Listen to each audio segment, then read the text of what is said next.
Assalamualaikum warahmatullahi wabarakatuh. Ustadz, teman saya mengamanahkan pertanyaan. Teman saya pernah berzina, tapi tidak sampai hamil, dan dia kini telah bertobat. Yang ingin teman saya tanyakan, apakah yang harus dilakukan? Menyembunyikan aib itu atau berterus terang kepada keluarga? Terima kasih. Dia laki-laki perempuan? Tulisannya, ini temannya soalnya. Kalau laki-laki berzina, habis itu dia nikah, istrinya kan nggak tahu kan? Nggak tahu, karena nggak ada labelnya. Beda sama perempuan. Kalau dia berzina, habis itu dia nikah, suaminya tahu. Dalam kitab fikih dikatakan, dikutip oleh Sayyid Sabiq dalam fikih sunnah. Lihat fikih sunnah. Inishtarata bikran. Kalau seorang laki-laki menikah mensyaratkan istrinya mesti bikran. What the meaning of bikran? Virgin. Inishtarata bikran. Kalau laki-laki mensyaratkan istrinya harus bikran, virgin, fabanat thayban. Ternyata setelah nikah tidak virgin, falahul fashu. Maka laki-laki itu punya hak untuk fasah. Fasah artinya pembatalan pernikahan. Makanya tertulis di botol, do not accept if cell is broken. Makanya saya tanya, tadi yang tanya laki-laki apa? Perempuan. Kalau laki-laki dia tobat nasuha, selesai. Jangan kau ceritakan sama dia. Jangan pula nanti, dek, ada sesuatu yang mau ku ceritakan. Apa bang? Kau bukan yang pertama. Apa? Tapi kalau perempuan kau harus cerita, karena kalau tidak nanti ini bahaya. Cuman menanyanya jangan langsung pancing-pancing dia dulu. Pancing dia, Mas, ya apa sih arti keperawanan bagimu? Terus dia bilang, alah nggak ada. Aku pun nggak perjaka, katanya. Apa?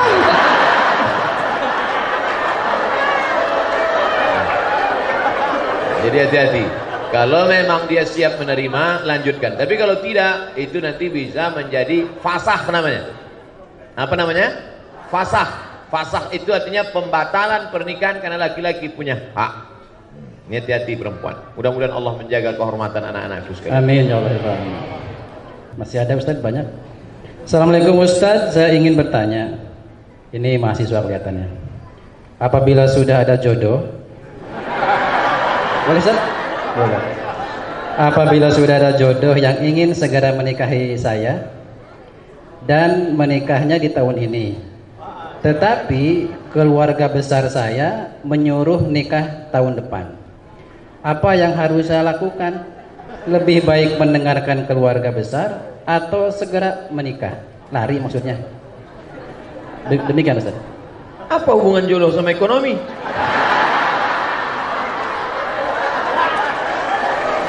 Karena jodoh terkendala disebabkan oleh ekonomi. Banyak yang ngaku. Jadi ekonomi ini menggantung kepada segala aspek. Ibadah menjadi khusyuk karena ekonomi. Ceramah menjadi khusyuk. Kenapa saya ceramah di tazkiyah ini khusyuk? Ekonominya bagus, AC-nya kencang. Coba kalau di tempat lain berkipas aja lah. Ekonomi Islam adalah di sini Masya Allah, di sudut-sudut ada AC. Hebat. Hebatnya lagi AC-nya nggak kelihatan karena dimasukkan ke dalam dinding. Kan biasa. Kenapa acara ini bisa diliput di seluruh dunia, bisa melihat? Karena ekonominya mapan, kameranya besar-besar. Di tempat lain saya ceramah, sini nggak ada kamera. Walaupun nggak semuanya hidup. Artinya ekonomi ini. Nah, man istata'a minkumul ba'ah. Coba tengok hadisnya. Man istata'a minkumul ba'ah. Siapa di antara kamu yang ba'ah? Apa kata syarah? Syarih penjelas hadis. Al-ba'ata al-qudratu. Makna al-ba'ah mampu. Mampu secara apa? Mampu secara keilmuan, mampu secara finansial. Man istata'a minkumul ba'ata, siapa di antara kamu yang sudah mampu menikah, falyatazawwaj fa innahu aghaddu lil basar, karena menikah itu menundukkan pandangan, wa ahsanu lil farj, menjaga kemaluan. Faman lam yastati', siapa yang tak sanggup, fa alaihi bis-shaum, banyak-banyak puasa. Jadi adik-adik mahasiswa yang belum mampu menikah, kalian puasa aja dulu. Puasa. Kalau puasa kalian nafsu ada, tenaga tak ada. Lemes ya. Jadi bawaannya mau mati aja. Bro, itu ada mahasiswi cantik dari Tazkiyah. Aku udah nggak lihat lagi. Udah mau mati aja bawaannya. Nantilah habis buka baru kita cari. Nah, oleh sebab itu, kalau ekonomi sekarang ekonomi sudah mapan. Kira-kira mana yang didulukan Pak Ustadz? Apakah saya menikah tahun ini atau dengan keluarga? Balik kepada Al-Quran. Apa kata Allah? Wa amruhum syura bainahum. Orang beriman itu memutuskan berdasarkan syura. Datang ke ayah, datang ke ibu. Papa.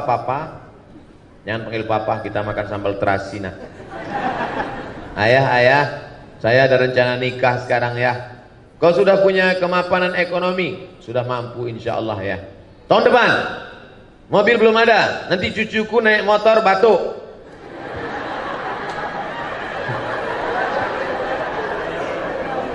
Ini apa kata Allah? Iyakunu fuqara. Kalau calon mantumu itu fuqara, miskin, yughnihimullah, Allah yang akan membuat dia kaya. Nanti datang ke dia. Kamu mau minang anak saya? Iya Pak. Datang aja naik Grab.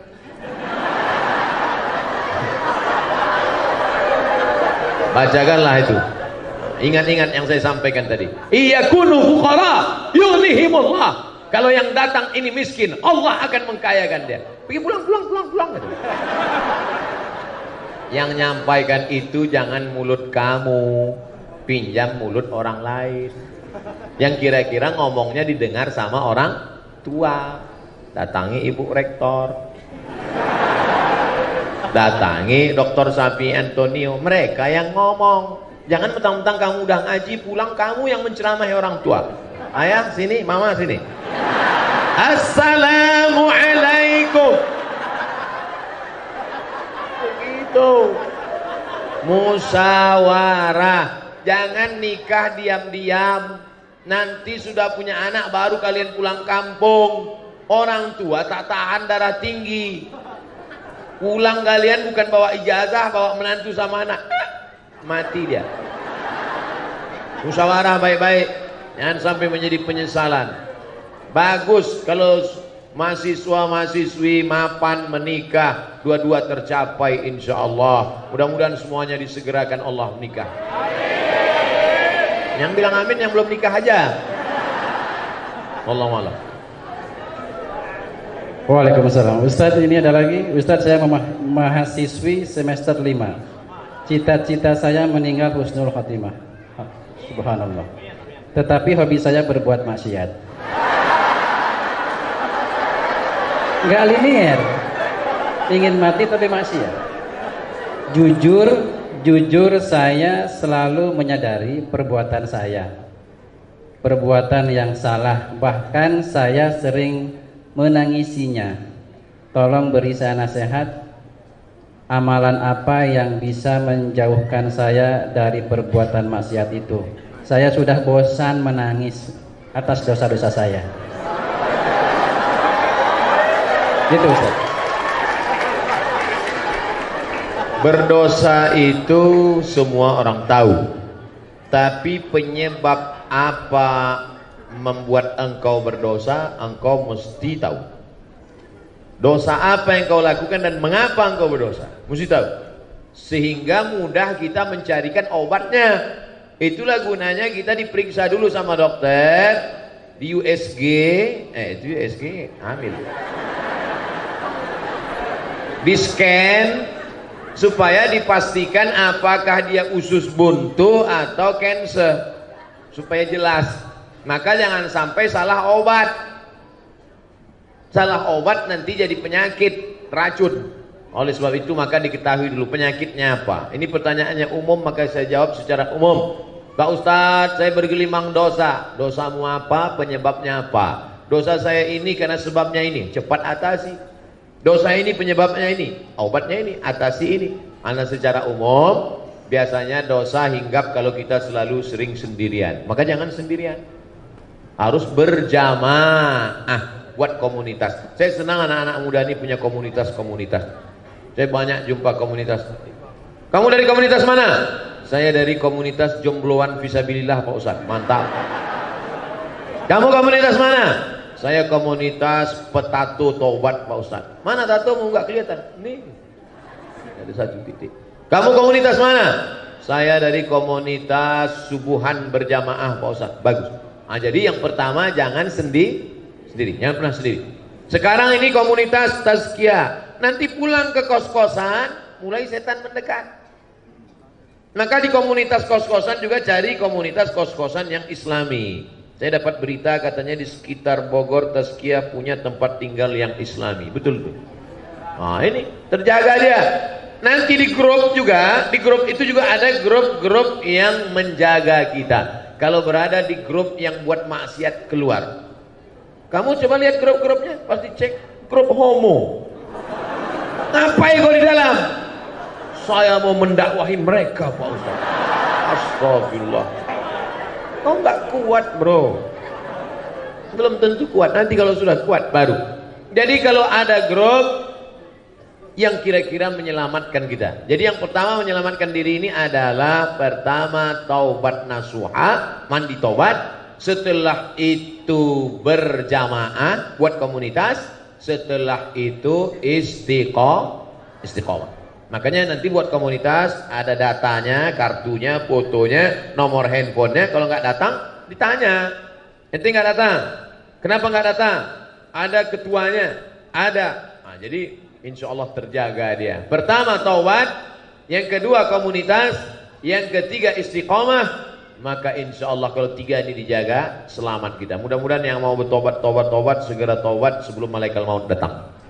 Ingat. Malaikat maut datang tidak pernah melihat akte kelahiran.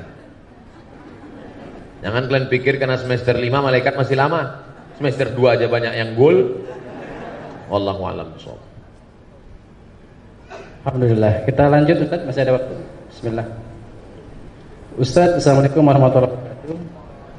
Ustaz, saya mau nanya. Kan waktu sholat Jumat tidak boleh berbicara. Gimana hukumnya dengan menjawab sholawat atas Nabi? Terima kasih. Idza sa'idal khatibu 'alal mimbar, kalau khatib sudah naik ke atas mimbar, fala yatakallamanna ahadukum, maka janganlah satu di antara kamu berkata-kata. Idza qulta li sahibika ansit, kalau kau katakan kepada orang di sebelahmu, faqad laghauta, maka kau sudah melakukan perbuatan lagha. Wa man lagha fala jum'ata lah, siapa yang melakukan perbuatan lagha maka tiada Jumatlah baginya. Diam, tiada Jumat baginya. Adapun khatib mengatakan, marilah kita berselawat kepada Nabi. Allahumma salli ala Sayyidina Muhammad. Apakah lagha? Tidak, karena dia sedang berdoa kepada Allah, memohonkan selawat untuk Nabi Muhammad sallallahu alaihi wasallam. Seandainya berdiri salah satu dari jamaah itu, jamaah sholat Jumat berdiri, lalu dia ngomong ke khatib, Pak Khatib, cepetan dikit dong. Nih kimi kelas di tazkiyah udah mau masuk nih. Apakah batal khutbah Jumat? Tidak. Mana dalilnya? Karena Nabi pernah khutbah, tiba-tiba datang orang Arab Badui ke pintu Masjid Nabawi. Apa kata dia? Ya Muhammad, halakatil amwal. Wahai Muhammad sallallahu alaihi wasallam, kampung kami sudah hancur. Tanam-tanaman mati kering kerontang. Onta-onta mati tidak minum. Tolong berdoa kepada Allah. Apakah Nabi waktu itu ngomong batal sholat Jumat? Nah, Nabi angkat tangan. Nabi angkat tangan, apa kata Nabi? Aghithna, aghithna, aghithna. Itulah yang disebut dengan istisqa dalam khutbah Jumat. Nabi justru berdoa, minta supaya turun hujan. Selesai sholat Jumat, pulang sahabat, basah halaman Masjid Nabawi. Begitulah hebatnya doa Nabi SAW. Jadi yang membatalkan itu kalau berkata-kata sesama jamaah. Adapun jamaah berdoa, jamaah ngomong ke khotib, atau sebaliknya, khotibnya ngomong ke jamaah, apakah batal khutbah? Tidak. Nabi sudah khutbah, tiba-tiba ada seorang laki-laki datang, langsung duduk. Apa kata Nabi? Qum, berdiri, berdiri, berdiri kata Nabi. Nabi suruh dia sholat 2 rakaat. Andai saya sedang khutbah, tiba-tiba datang seorang laki-laki duduk, saya suruh dia berdiri, berdiri. Tapi belum pernah lagi. Qum, berdiri sholat. Makanya kalau adik-adik terlambat, jangan langsung duduk waktu sholat Jumat, tetap sholat 2 rakaat. Tapi janganlah sholatnya di depan khotib. Ini udah terlambat, bikinlah ke pinggir-pinggir sana. Ini udah terlambat di depan khotib. Allah, pakai baju kaos, tulis ini, emang masalah buat Allah. Allah malam.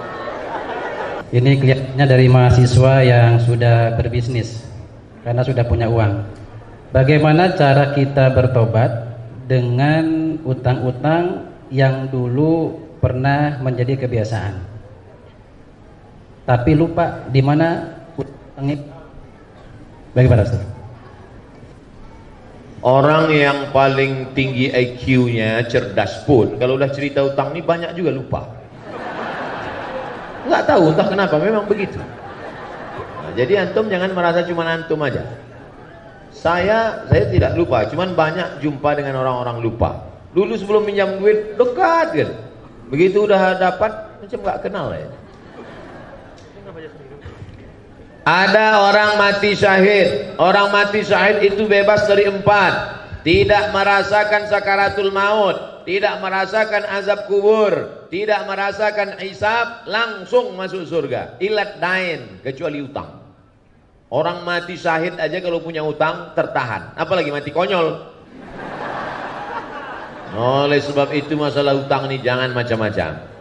Jadi cobalah dari sekarang diingat-ingat berapa hutang piutang, cari alamatnya. Cari alamatnya. Dulu ini cari, bayar. Sudah dicari ahli warisnya tidak ada, diingat-ingat, dibayar, diserahkan ke masalih ammah, kepentingan umum. Di antaranya masjid, panti yatim, fakir miskin. Hitung dulu.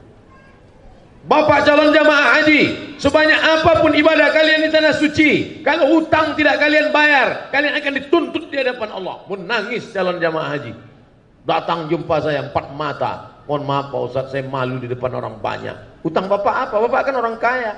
Memang saya kaya Pak, tapi saya cari orangnya belum ketemu Pak Ustadz. Hutang Bapak apa? Dulu makan bakwan 3 bayar 1.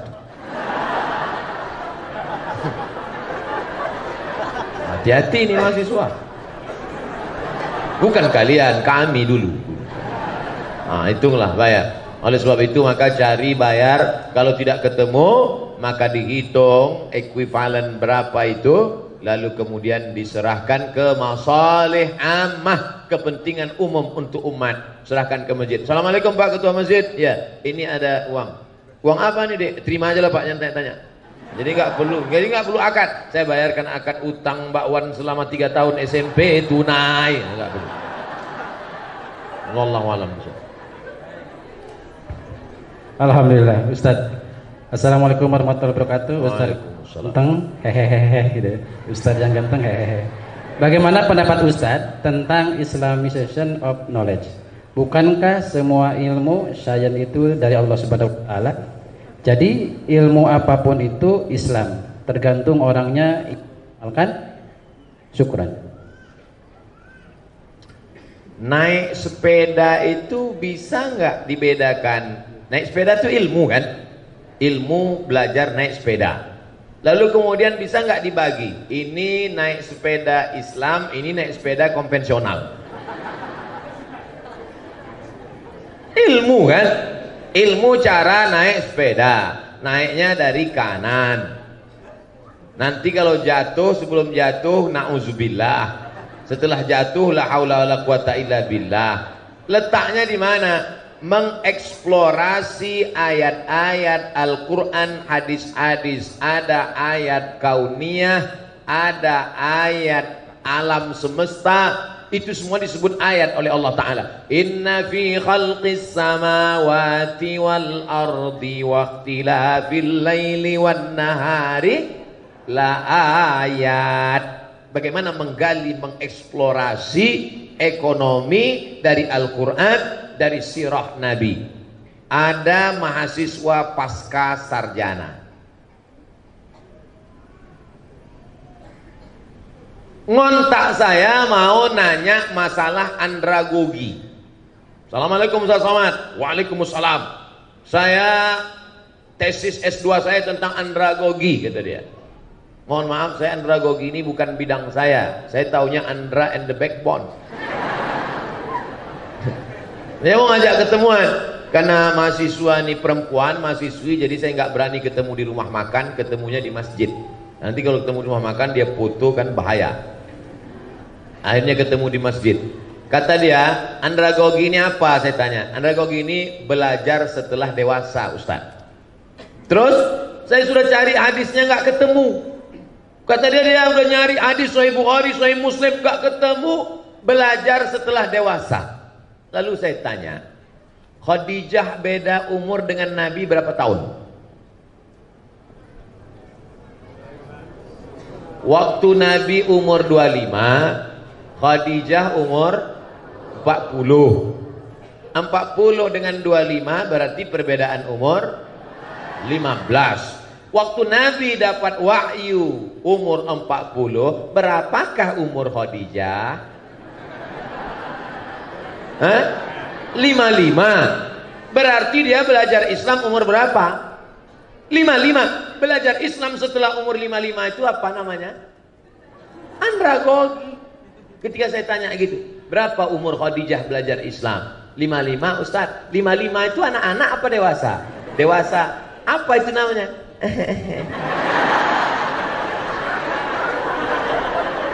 Jadi yang namanya ilmu-ilmu itu bukan tertulis secara tekstual. Dia maunya yang ada di kepala dia, dibukanya Sahih Bukhari, andragogi adalah itu anak TK. Paham? Bagaimana menggali ilmu yang tersirat dari ayat, dari hadis, dari sirah. Maka ulama itu disebut dengan faqih, bukan alim, faqih. Makanya doa Nabi untuk Abdullah bin Abbas, Allahumma faqihhu fiddin. Nabi tak mengatakan Allahumma alimhu, enggak. Nabi mengatakan Allahumma faqihhu fiddin. Faqih dia dalam ilmunya, bisa menggali yang tersirat di balik ayat. Maka muncullah ekonom-ekonom yang menemukan solusi umat dari ayat. Ayatnya sama, dibaca oleh Qori Internasional Muammar Z.A. Kiai Haji, dibaca oleh Abdul Somad, ayat sama, tapi ada temuan yang berbeda ketika dibaca oleh seorang ekonom dari Tazkiyah. Insya Allah.